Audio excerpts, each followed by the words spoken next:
ઓમ શ્રી ગણેશાય નમઃ. જય શ્રી કૃષ્ણ મિત્રો.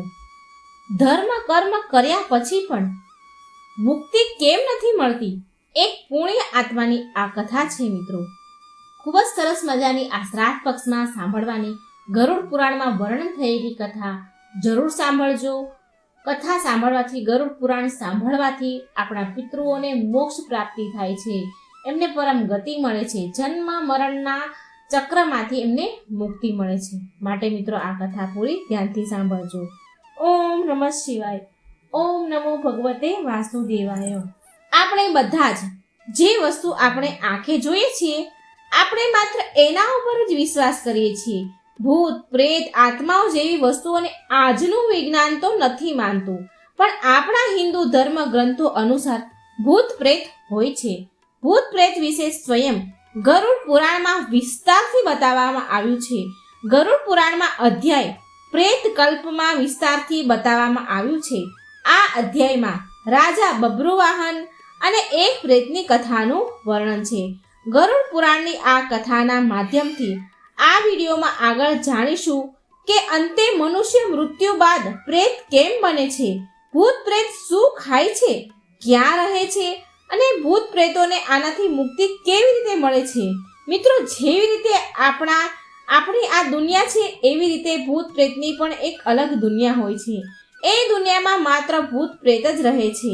આપણા જે પિતૃઓ જે આપણે એને કહીએ. હા, આ બધી વાત દરેક વ્યક્તિ નથી માનતા, પણ જે લોકો ભૂતને જોઈ લે છે કે મહેસૂસ કરી લે છે, એને ભૂત પ્રેત હોય એવો વિશ્વાસ થઈ જાય છે. ગરુડ પુરાણ અનુસાર ભૂત પ્રેત પિતૃઓ એ જ લોકો બને છે જેની કોઈ અંતિમ ઈચ્છા અધૂરી રહી જાય છે, કે પછી જે લોકોનો અંતિમ સંસ્કાર વિધિસર નથી કરવામાં આવતો. આવા મનુષ્યની આત્માને શાંતિ નથી મળતી અને આવા મનુષ્ય મર્યા પછી પ્રેત યોનિમાં અનંત કાળ સુધી ભટક્યા કરે છે. શાસ્ત્રોમાં લખ્યું છે કે જે વ્યક્તિ ભૂખ્યો, તરસ્યો, રોગ, વિરાગ, દ્વેષ, ક્રોધ, લોભ, વાસના વગેરે ઈચ્છાઓ લઈને મૃત્યુને પ્રાપ્ત થાય છે, તો એ અવશ્ય ભૂત બનીને ભટકે છે. આના સિવાય જે વ્યક્તિ દુર્ઘટના, હત્યા, આત્મહત્યા વગેરે રીતે મરે છે, એ પણ ભૂત બનીને ભટકે છે. આવા વ્યક્તિની આત્માને તૃપ્ત કરવા માટે શ્રાદ્ધ અને તર્પણ કરવામાં આવે છે. જે લોકો એના સ્વજનો પિતૃઓને શ્રાદ્ધ અને તર્પણ નથી કરતા, એ પણ આત્માઓ દ્વારા હેરાન કરે છે. મિત્રો, પ્રેતને ખાવાની ઈચ્છા વધારે થાય છે અને તેને તરસ પણ બહુ લાગે છે, પણ તૃપ્ત ક્યારેય પણ નથી મળતી તેને તૃપ્તિ. ભૂત પ્રેત શું ખાય છે, આને જાણતા પહેલા આવો જાણીએ કે ક્યાં રહે છે અને શું કરે છે. ભૂત પ્રેત બહુ દુઃખી અને ચીડચીડા હોય છે. ઘણા પ્રેત એવી કોશિશ કરે છે કે એમને મુક્તિ અપાવનારું કોઈ મળી જાય. એ કોઈ વાર અપવિત્ર ઘર અને ક્યારેક જંગલમાં ભટકતા રહે છે. વધારે અવાજ અંજવાળું મંત્ર ઉચ્ચારણથી આ દૂર ભાગે છે. માટે આ પ્રેતના કૃષ્ણ પક્ષ વધારે પસંદ હોય છે. પ્રેત એ જગ્યા પર આવતા જતા રહે છે જ્યાં તેના જીવન કાળમાં સંબંધ રહ્યા હોય છે. માટે બહુ સમય સુધી ખાલી પડેલા ઘરમાં, બંગલાઓમાં અમુક સમય બાદ પ્રેતનો વાસ થઈ જાય છે. ભૂત પ્રેત શું ખાય છે, તો આનો સટીક ઉત્તર ગરુડ પુરાણના અધ્યાય 7માં પ્રેત કલ્પમાં મળી આવે છે, જેમાં એક પ્રેત એક રાજાને ભૂત પ્રેત શું ખાય છે, શું પીવે છે, આનું વર્ણન કરે છે. તો મિત્રો, ચાલો સાંભળીએ ગરુડ પુરાણની ત્રેતાયુગની આ કથાને જાણીએ, જેમાં એક પ્રેત એક રાજાને પ્રેત યોનિથી જોડાયેલી આશ્ચર્યજનક તથ્ય બતાવે છે. આ જાણ્યા પછી તમને પણ તમારા પ્રશ્નના બધા જ ઉત્તર મળી જશે. મિત્રો, એકવાર પક્ષીરાજ ગરુડે ભગવાન વિષ્ણુને પૂછ્યું કે હે પ્રભુ, કયા કર્મના કારણે મનુષ્ય મૃત્યુ બાદ પ્રેત યોનિમાં જાય છે? પ્રેત યોનિમાં એને કઈ પીડા કષ્ટ મળે છે? પ્રેત યોનિમાં એ શું ખાઈ પીએ છે? કૃપા કરી મને કહો. તો ભગવાન વિષ્ણુએ જવાબ આપતા કહ્યું કે હે પક્ષીરાજ, તમારા પ્રશ્નના ઉત્તરમાં હું ત્રેતાયુગના મહાબલિશાળી અને ધર્મપરાયણ રાજા બબ્રુવાહન વિશે બતાવું છું. રાજા બબ્રુવાહન ધર્મ કર્મમાં વિશ્વાસ રાખનારા હતા. પ્રજાપાલક રાજા હતા. એકવાર એ શિકાર પર ગયા અને શિકાર કરતા કરતા ઘનઘોર વનમાં ભટકી ગયા.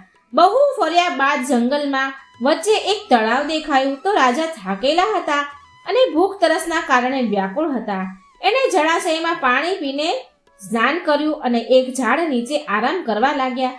ત્યારે એક ભયાનક પ્રેત તેની સામે આવ્યો અને બહુ વિનમ્રતાથી બોલ્યો કે હે ધાર્મિક વ્યક્તિ, તમે કોણ છો? તમારા સંપર્કમાં આવવાથી મારો પ્રેત ભાવ છૂટી ગયો છે. આ સાંભળી રાજા બભ્રુવાહને પ્રેતને પૂછ્યું કે તમે કોણ છો અને કયા કર્મના કારણે તમે આ પ્રેત યોની મળી છે અને આ આટલા ભયાનક ડરાવનું જંગલ છે એમાં કેમ છો તમે અને કઈ પ્રકારથી તમને શું ક્યાં કરવાથી તમને આ પ્રેત યોનીમાંથી મુક્તિ મળશે?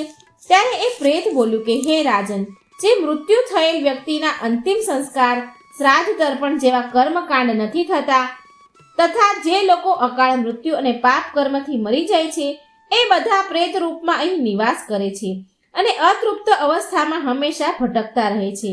હે રાજન, પ્રેત કોઈ ભૌતિક વસ્તુને ગ્રહણ કરીને તૃપ્ત નથી થઈ શકતા. આ વનમાં સુંદર ફળો છે, છતાં પણ હું ભૂખ તરસથી પીડિત છું, કેમ કે અમને જળ ફળ કાંઈ પણથી તૃપ્તિ નથી થતી. જળ ફળ ખાઈને પણ પ્રાપ્તિ નથી થઈ શકતી. હું તમને મારા પૂર્વજન્મ વિશે કહું છું કે મૃત્યુથી પહેલા હું વિદિશા નામના નગરમાં રહેતો હતો. વૈશ્ય જાતિમાં હું જન્મ્યો હતો. એ વખતે મારું નામ સુરેશ હતું. હું ખૂબ સેવા દાન કરતો હતો. દેવતાઓ અને પિતૃઓ માટે હંમેશા પૂજન વગેરે કર્યા કરતો હતો, જેનાથી હું સંતુષ્ટ હતો. પણ મારી કોઈ સંતાન ન હોવાના કારણે મારા બધા જ પુણ્ય કાર્ય નિષ્ફળ થઈ ગયા. મારા કોઈ મિત્ર બંધુ બાંધવ પણ ન હતા, માટે કોઈએ મારા મૃત્યુ બાદ અંતિમ સંસ્કાર ન કર્યા. આ કારણથી મને પ્રેત યોનિમાં જન્મ મળ્યો છે અને હું અનંત કાળથી આ પ્રેત યોનિમાં ભટકી રહ્યો છું. મને ભૂખ અને તરસ તો લાગે છે, પણ હું તૃપ્ત નથી થઈ શકતો અને હંમેશા ભૂખ શાંત કરવા માટે અહીં તહીં ભટક્યા કરું છું. હવે તમને એક મણી આપું છું હું, એનાથી જ ધન પૈસા જે મળે તમને એનાથી ઉત્તમ બ્રાહ્મણને આમંત્રિત કરીને વિધિ વિધાનથી મારા નિમિત્તે ધર્મ પ્રમાણે ક્રિયા અનુષ્ઠાન કરીને મને પ્રેત યોનિથી મુક્તિ અપાવો. એટલામાં રાજાને શોધતા સેના આવી ગઈ.